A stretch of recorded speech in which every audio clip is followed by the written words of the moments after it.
феноменот на така наречени урбани, топлотни или термички острови.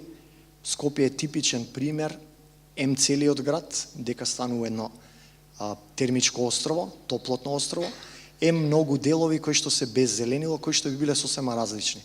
Погледнете оваа површина, на прсти ќе се избројат дрвјата, кои што патем не си многу здрави и не покриваат голема површина.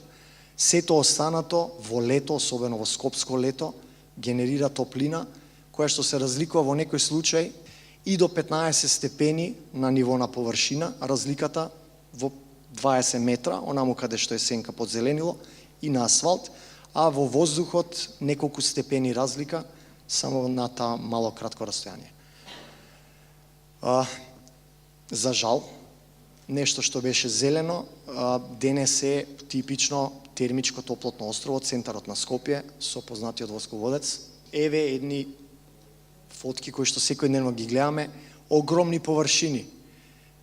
Каде што имало зеленило, се губела улогата на тротоарите, биле паркинг, па некои решил да ги врати на пешаците и на бициклистите, се исекле или се засадиле мали дрвца, не преживеале. Веќе имаме огромни вакви површини по булеварско и небулеварско бившо зеленило, кои што се топлотни острови и визуелно не се атрактивни.